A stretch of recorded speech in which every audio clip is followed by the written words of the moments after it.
ఓం శ్రీ సాయిరామ్.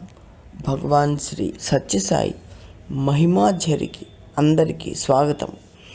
సాయి భగవానులు ఎవరి ప్రార్థనకైనా స్పందిస్తారు.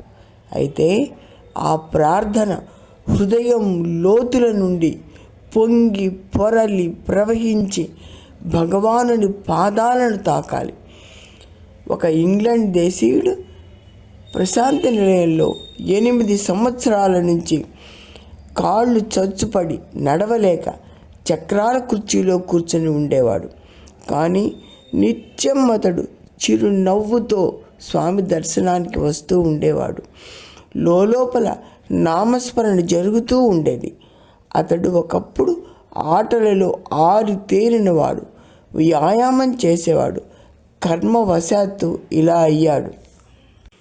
ఒకమారు అతని దేశం నుండి కొంతమంది స్వామివారి దర్శనం కోసం వస్తారు.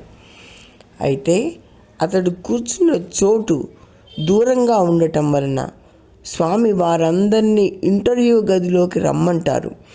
ఇతడు చక్రాల కుర్చీలో కూర్చొని ఉండటాన ఇతడు ఉన్నది వేరొక చోటు కావడం చేత వారితో వెళ్ళలేకపోతాడు. వారంతా స్వామి గదిలోకి వెళ్తారు. తను కూడా ఆ దేశం వాడే కదా, కాబట్టి తనను కూడా స్వామివారు లోపలికి పిలవకూడదా అని మనసులో అనుకుంటాడు. ఆసక్తితోటి స్వామి వైపు చూస్తూ ఉంటాడు. స్వామి దర్శనం ఇస్తూ ముందుకు వెళుతూ ఒక్కసారి వెనక్కు అడుగు వేసి, "ఓ, నీవు కూడా లోపలికి వెళ్ళు" అంటారు. అతడు అమితమైన ఆనందంతో చక్రాల కుర్చీని గబగబా నెట్టుకొని ముందుకు వెళ్ళడం ప్రారంభిస్తాడు. అప్పుడు దయాసాగరుడైన సాయినాథుడు అతని కర్మ పరిపక్వం చెందటానో, అతడిది సంపూర్ణ భక్తి విశ్వాసం కావటానో, "అలా కాదు, లేచి నడిచి వెళ్ళు" అంటారు స్వామివారు ఆజ్ఞాపించినట్లుగా. అతడు స్వామివారి మాటలకు ఆశ్చర్యపడతాడు.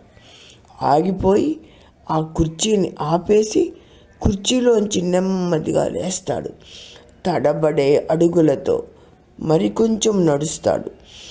ఇక ఆనందంతో గంతులు వేస్తూ వెక్కి వెక్కి ఏడుస్తూ స్వామి పాదాలపై పడి స్వామి పాదాలను ఆనందాశ్రువులతో అభిషేకిస్తాడు. అతడు చేసిన 8 సంవత్సరాల తపస్సు ఫలించింది.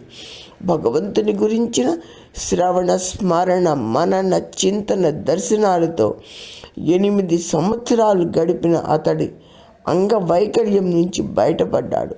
అసలు ప్రశాంతి నిలయ ప్రవేశమే సర్వ దుఃఖ పరిహారం కదా. జై సాయిరామ్.